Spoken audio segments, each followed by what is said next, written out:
Di sini saya akan menjelaskan tentang laporan pengelolaan kelas untuk SMP kelas 8 kurikulum 2013 semester 2. Yang pertama yaitu laporan pengelolaan kelas yang meliputi program tahunan.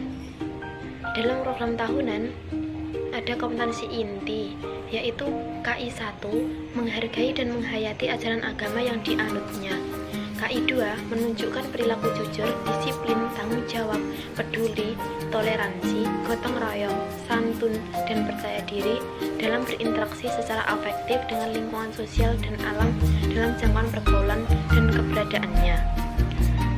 KI 3 memahami dan menerapkan pengetahuan atau faktual, konseptual, dan prosedural berdasarkan rasa ingin tahunya tentang ilmu pengetahuan, teknologi, seni, budaya terkait fenomena dan kejadian tampak mata. KI 4 mengolah, menyaji, dan menalar dalam ranah konkret atau menggunakan, mengurai, merangkai, memodifikasi, dan membuat, dan ranah abstrak atau menulis, membaca, menghitung, menggambar, dan mengarang sesuai dengan yang dipelajari di sekolah dan sumber lain yang sama dalam sudut pandang atau teori. Dalam semester 2, kompetensi dasar yaitu menganalisis keunggulan dan keterbatasan ruang dalam permintaan dan penawaran teknologi serta pengaruhnya terhadap interaksi antar ruang bagi kegiatan ekonomi, sosial, budaya di Indonesia dan negara-negara ASEAN.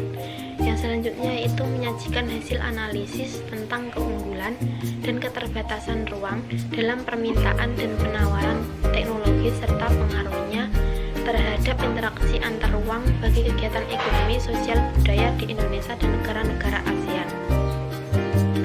Materi pembelajarannya yaitu perubahan masyarakat, masa penjajahan dan tumbuhnya semangat kebangsaan, yaitu A. Kedatangan bangsa Barat, B. Kondisi masyarakat masa penjajahan, C. Semangat kebangsaan.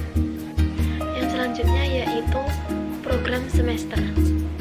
Di dalam program semester, kompetensi inti juga terdiri dari KI 1 menghargai dan menghayati ajaran agama yang dianutnya, KI 2 menunjukkan perilaku jujur, disiplin, tanggung jawab, peduli atau toleransi, gotong royong, santun, dan percaya diri dalam berinteraksi secara afektif dengan lingkungan sosial dan alam dalam jangkauan pergaulan dan keberadaannya. KI 3 memahami dan menerapkan pengetahuan atau faktual, konseptual, dan prosedural berdasarkan rasa ingin tahu tentang ilmu pengetahuan, teknologi, seni, budaya terkait fenomena dan kejadian tampak mata. KI 4 mengolah, menyaji, dan menalar dalam ranah konkret atau menggunakan, mengurai, merangkai, memodifikasi, dan membuat, dan ranah abstrak atau menulis, membaca, menghitung, menggambar, dan mengarang sesuai dengan yang dipelajari di sekolah dan sumber lain yang sama. Kompetensi dasar yang pertama menganalisis keunggulan dan keterbatasan ruang dalam permintaan dan penawaran teknologi serta pengaruhnya terhadap interaksi antar ruang bagi kegiatan ekonomi, sosial, budaya di Indonesia dan negara-negara ASEAN. Yang selanjutnya yaitu menyajikan hasil analisis tentang keunggulan dan keterbatasan ruang dalam permintaan dan penawaran teknologi serta pengaruhnya terhadap interaksi antar ruang bagi kegiatan ekonomi, sosial, budaya di Indonesia dan negara-negara ASEAN. Materi pokok yaitu perubahan masyarakat masa penjajahan dan tumbuhnya semangat kebangsaan. A. Kedatangan bangsa Barat, B. Kondisi masyarakat masa penjajahan, C. Semangat kebangsaan. Selanjutnya yaitu program harian. Kompetensi inti terdiri dari KI 1 menghargai dan menghayati ajaran agama yang dianutnya, KI 2 menunjukkan perilaku jujur, disiplin, tanggung jawab, peduli atau toleransi, gotong royong, santun, dan percaya diri dalam berinteraksi secara afektif dengan lingkungan sosial dan alam dalam jangkauan pergaulan dan keberadaannya. KI 3 memahami dan menerapkan pengetahuan atau faktual, konseptual, dan prosedural berdasarkan rasa ingin tahunya tentang ilmu pengetahuan, teknologi, seni, budaya terkait fenomena dan kejadian tampak mata. KI 4 mengolah, menyaji, dan menalar dalam ranah konkret atau menggunakan mengurai, merangkai, memodifikasi, dan membuat, dan ranah abstrak, yaitu menulis, membaca, menghitung, menggambar, dan mengarang sesuai dengan yang dipelajari di sekolah dan sumber lain yang sama dalam sudut pandang atau teori. Dalam program harian, waktu pukul 6.45 sampai pukul 7, sasaran kegiatan guru mata pelajaran. Materi kegiatan meningkatkan sikap spiritual dan kerohanian peserta didik dengan program sekolah melakukan pembiasaan berdoa dan membaca Al-Quran sebelum memulai kegiatan belajar mengajar. Keterangannya yaitu pembiasaan diri. Pukul 7 sampai 7.15, peserta didik dan guru mata pelajaran sebagai sasaran kegiatannya. Materi kegiatan mengecek kehadiran peserta didik dengan mengabsensi setiap siswa dan mengisi jurnal kehadiran siswa. Keterangannya yaitu absensi harian. Pukul 7.15 sampai 8.15, sasaran kegiatan yaitu peserta didik. Materi kegiatan memberikan materi berkaitan dengan kebangsaan, etika, norma, dan tingkah laku. Keterangannya yaitu ceramah, tanya jawab, dan pemecahan masalah. Pukul 8.15 sampai 9.15, peserta didik sebagai sasaran kegiatan. Materi kegiatannya, guru memberikan materi kebahasaan, keterangan, dialog antar peserta didik. Pukul 9.15 sampai 9.45, pembiasaan sholat duha berjamaah. Pukul 9.45 sampai 10.15, yaitu istirahat. Pukul 10.15 sampai 11.30, sasaran kegiatan peserta didik. Materi kegiatan, guru memberikan tugas materi berupa latar belakang dan proses kedatangan bangsa Barat ke Indonesia. Keterangannya yaitu individu dan dipresentasikan. Jam 11.30 sampai 12.15, sholat zuhur. Pukul 12.15 sampai 12.30, istirahat. Pukul 12.30 sampai 12.45, sasaran kegiatan peserta didik, yaitu guru menerangkan tentang maksud dari monopoli dan adu domba, kerja paksa, sewa tanah, dan tanah paksa. Keterangan yaitu ceramah dan tanya jawab.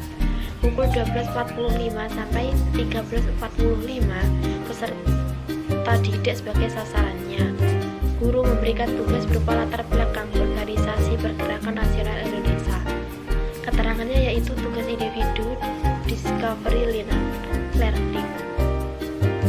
Pukul 13.45 sampai 14.00, sasarannya yaitu peserta didik, yaitu guru mereview semua materi yang telah diberi dan murid menjawab beberapa pertanyaan yang dilatar-lontarkan oleh guru.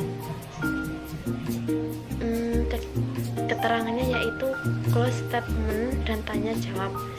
Pukul 14.00 yaitu pulang. Yang selanjutnya yaitu pengorganisasian kelas. Tugas organisasi kelas. Yang pertama yaitu ketua kelas, mengkoordinir tugas siswa dan memimpin kelas. Wakil ketua membantu ketua dalam menjalankan tugas dan menggantikan tugas ketua apabila tidak masuk sekolah. Bendahara mencatat dan mengatur transaksi keuangan dalam kelas. Sekretaris mengarsipkan surat izin dan mengisi jurnal kelas. Seksi kebersihan menjaga kebersihan kelas dan mengingatkan jadwal piket harian. Seksi keamanan menjaga barang di kelas supaya tetap aman dan memastikan kelas dalam keadaan tertutup saat pulang dan istirahat sholat. Seksi ketertiban menjaga kelas agar tidak ramai saat jam kosong dan saat istirahat. Seksi keindahan menata letak alat kebersihan supaya enak dipandang. Seksi keagamaan mengingatkan waktu sholat jamaah dan mencatat daftar hadir sholat jamaah. Seksi kesehatan yaitu diminta tolong jika ada masalah terkait kesehatan di kelas. Yang selanjutnya yaitu ada jadwal piket yang terdiri dari hari Senin sampai hari Sabtu, yang di situ dibagi jumlah siswa yang ada di kelas secara rata. Yang keempat yaitu jadwal pelajaran. Jam 7 sampai 8.15 hari Senin matematika, hari Selasa bahasa Inggris, hari Rabu olahraga, hari Kamis IPS, hari Jumat bahasa Indonesia, dan hari Sabtu IPA. Yang selanjutnya yaitu komunikasi kelas. Yang pertama, komunikasi formal, yaitu rapat kelas, rapat pengurus kelas beserta wali kelas, diskusi kelas, rapat antara komite dengan wali murid, dan pengambilan rapat. Yang kedua yaitu komunikasi informal, yaitu komunikasi antar anggota kelas. Selanjutnya yaitu kontrol kelas, yang meliputi tata tertib untuk siswa. Yang pertama, datang tepat waktu sebelum jam 7. Yang kedua yaitu memakai atribut lengkap dan seragam sesuai hari. Yang ketiga, memakai sepatu hitam boleh bertali. Yang keempat, bagi siswa laki-laki tidak boleh menyisir dan mengunci rambutnya. Nomor 5, bagi siswa yang perempuan wajib memakai kerudung. Nomor 6, seragam dilarang ketat dan membentuk bodi. 7, dilarang mengerjakan PR di kelas. 8, wajib mengikuti kegiatan pembiasaan dan sholat wajib atau sunnah berjamaah. 9, berdoa sebelum dan sesudah pelajaran dipimpin oleh ketua kelas. 10, berperilaku sopan santun pada guru dan teman sekelas. 11, tidak boleh makan saat jam pelajaran berlangsung. 12, dilarang meninggalkan kelas tanpa izin atau membolos. Yang selanjutnya yaitu tata tertib untuk guru. 1, wajib datang 15 menit sebelum jam pelajaran dimulai. 2, memasuki kelas tepat pukul 7 dan mengikuti doa serta kegiatan pembiasaan. 3, dilarang bermain HP saat menerangkan pelajaran. 4, dilarang berpakaian ketat dan menunjukkan bodi. 5, dilarang meninggalkan kelas tanpa alasan yang jelas. 6, dilarang makan saat jam pelajaran berlangsung. Yang selanjutnya yaitu kegiatan operasional. 1, absensi kehadiran. 2, perbekalan kelas atau sarana prasarana. 3, kegiatan keuangan kelas. 4, humas di lingkungan sekolah. Dan yang terakhir 5 yaitu wali kelas. Selanjutnya yaitu mendesain ruang kelas. Yang pertama yaitu mendesain lingkungan kelas, penataan bangku. Yang selanjutnya yaitu penataan kebersihan dan keindahan kelas, yang meliputi penataan kebersihan, pemajangan lukisan, pemasangan hasil karya murid, dan penyediaan papan tulis hasil karya murid. Selanjutnya pemberian aromaterapi, pengaturan tanaman dan tumbuhan. Materi IPS kelas 8 kurikulum 2013 semester 2 tentang perubahan masyarakat masa penjajahan dan tumbuhnya semangat kebangsaan. Materi pertama yaitu tentang kedatangan bangsa barat. Orang-orang Eropa sangat membutuhkan rempah-rempah seperti merica, pala, cengkeh, jahe, cabai, dan lain-lain sebagai penghangat tubuh yang dikemas dalam bentuk ramuan, minuman, maupun obat-obatan. Materi selanjutnya yaitu kondisi masyarakat masa penjajahan. Pada awal kedatangan, bangsa-bangsa diterima dengan baik oleh rakyat Indonesia. Tetapi, kenyataannya hubungan itu berubah setelah bangsa barat ingin menguasai perdagangan dengan cara memonopoli perdagangan. Contohnya pada saat Portugis datang di Maluku. Yang selanjutnya yaitu semangat kebangsaan. Kebangkitan nasional Indonesia adalah periode di mana banyak rakyat Indonesia mulai menumbuhkan rasa kesadaran nasional sebagai orang Indonesia. Masa ini ditandai dengan dua peristiwa penting, yaitu berdirinya rencana pelaksanaan pembelajaran. A. Kompetensi inti. B. Kompetensi dasar. C. Tujuan pembelajaran. D. Materi pembelajaran. E. Metode pembelajaran. F. Media pembelajaran. G. Sumber belajar. H. Penilaian hasil pembelajaran. I. Langkah-langkah pembelajaran. Dalam langkah-langkah pembelajaran ini, yaitu terdiri dari pertemuan 1, pertemuan 2, pertemuan 3, pertemuan 4, pertemuan 5, dan terakhir yaitu pertemuan 6.